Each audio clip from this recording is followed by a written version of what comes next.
6:30 and I'm just about ready to go for my walk.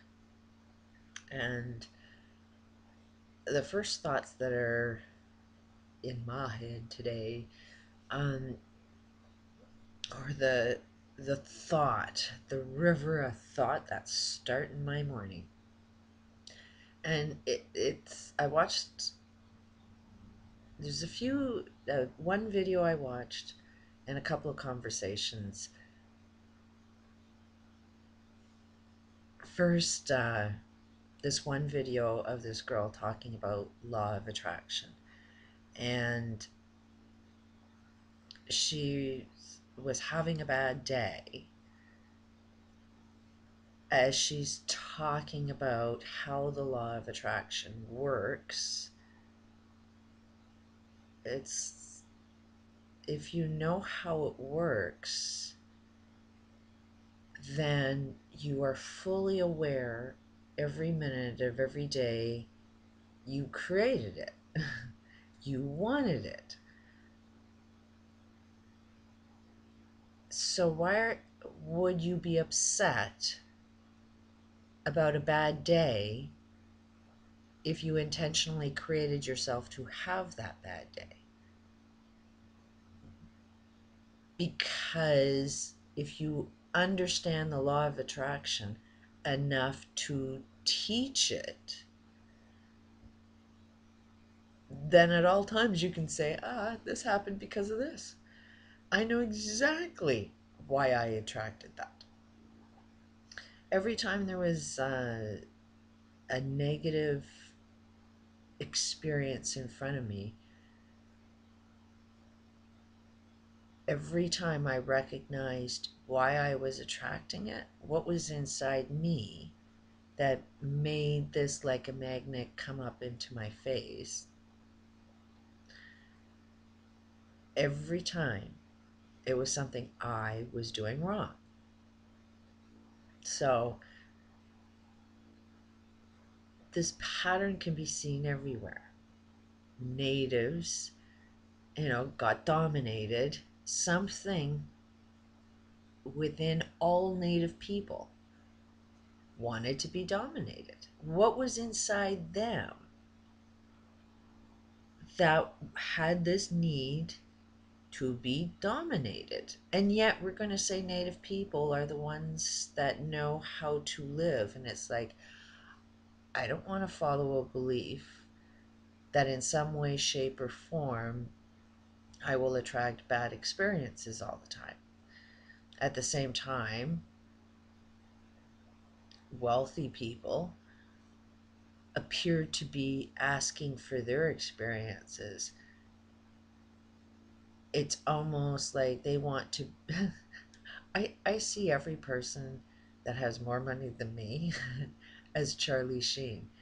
People that are saying, I'm winning, I'm winning, I'm winning. And it's like, how can you say you're winning when you're friggin' addicted to crack? But in their perspective, how they view the world, they'll always see that they're the ones that are smarter. They won't see that there's a problem. They'll always, always, always blame the little guy for their problem. They really, if you jump in the mindset of people that are really, really wealthy, they really do believe that if you are in poverty, you want to be.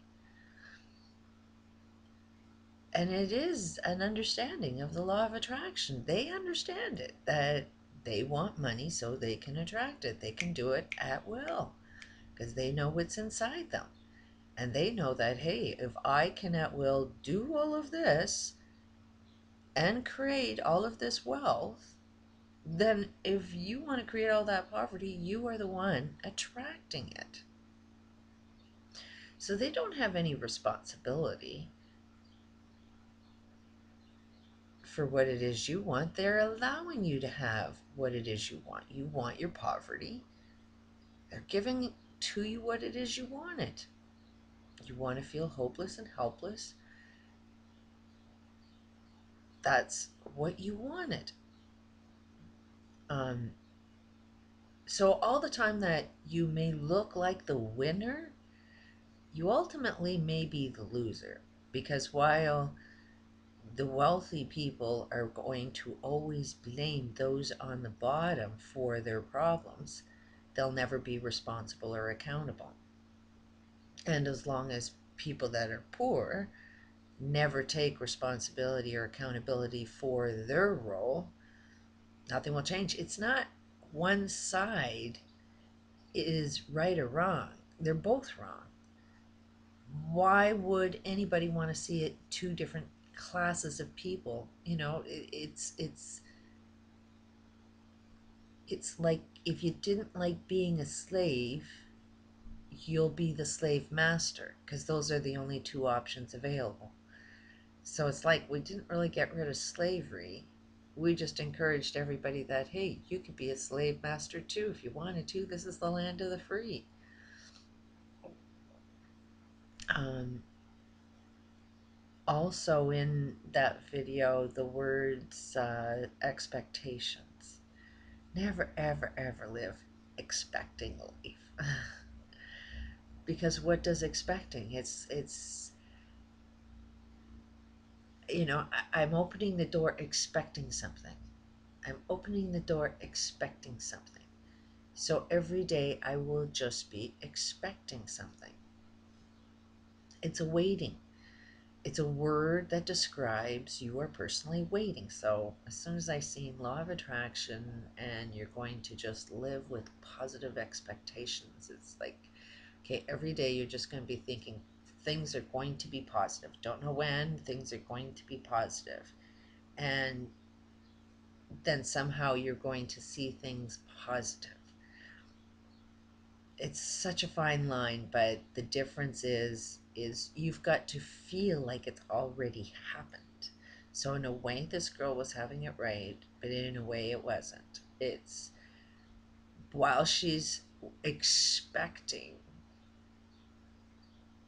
she will just perpetually be expecting. But when you know it's there, it's coming, I'm in there. Like there's no doubt the train is coming. You know, I don't expect it to be there. I know without a doubt it's going to be there. It's more or less like the line is expectations. To expect something.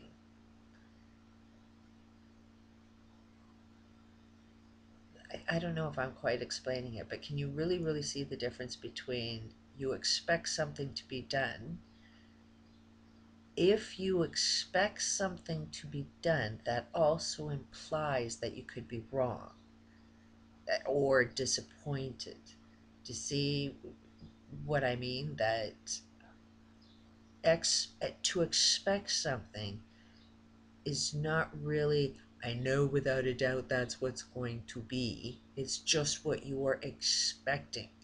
And if you live constantly with disappointment, you will perpetually create that. So, um, never live with expectations. You'll always be disappointed.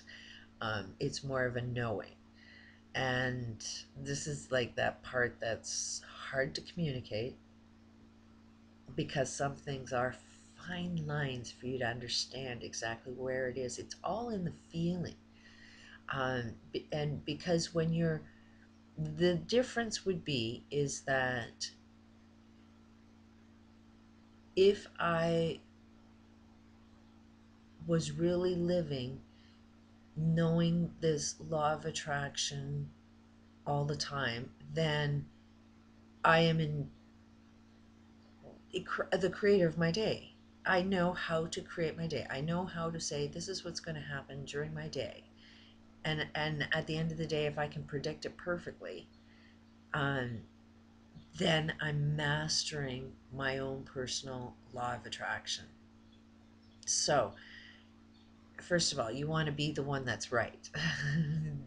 Play with your ego, and so every time anything happens, even if it's negative, for you to be right, for your ego mind to be right and say, everything I'm attracting is positive, I'm a positive, loving being, so everything I attract is loving. So when a really, really bad negative thing comes up, you'll never ever feel it to be negative. You'll always feel it to be something positive, but always looking at it from a positive, loving perspective. Why is this here? What? How is this something that I asked for? Because when you see it that way and you have a positive intention for yourself and for the rest of the world, you're completely tied with what's good for everybody, and you choose to walk down the path of everything that's good. You gotta admit that some things are just as bad as some things are good, and we gotta start knowing the difference. You can't just do anything we want. We got to do what is right if you want to attract what is right. So, um, I hope this is not rambling too much, but once you are on your road, you know exactly what it is you want to do. Um, you can predict your days. I know with inside me, it's confidence. It's like, um, for some odd reason, I was born wanting to know the answers to everything.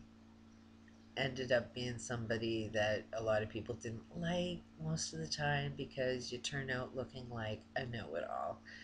Um, and then if you keep asking, and you get really good at asking good questions, you get really good answers. And then when you find the answers to everything, it's like ignorance is bliss. Part of this other end of this conversation is talking with somebody that is, so close to understanding what this evolution, this ascension, or this transformation that we're supposed to make. I don't care what label you put it on, but something's going to change, and it's either going to change positive or it's going to change negative. And those that think it's going to be a positive change, and some people will ascend and some people will die, um, they are starting to think it's acceptable that some people are, it's okay for some people to die. And it's like, I know there's going to be a lot of people dying, but every day anybody dies, it's like it's my fault because if I know what's going on and I fail at improving my communication skills enough to say, hey, wait a minute, is this really what you want to do? Um, in my reality, in my world, in my globe, if somebody dies, I'm the one that's lacking the love. We want to see it as everybody is attracting their own reality. Yes, while they attracted um, the death experience, you're the one that's the observer of them dying. And it's no different than what, having a gun in your hand, shooting them, watching them die, from somebody that you love and is dying of a heart attack. Anybody that's dying of heart problems, there was a lack of love within their network of experience. So either they were not able to receive love, so something you were doing, you didn't know how to express love in a way that they could feel it. You never could get into their world. And that's more of the frustration, is each one of us can't relate to each other. We can't put ourselves in your mind to see what perspective you're coming from, to understand you.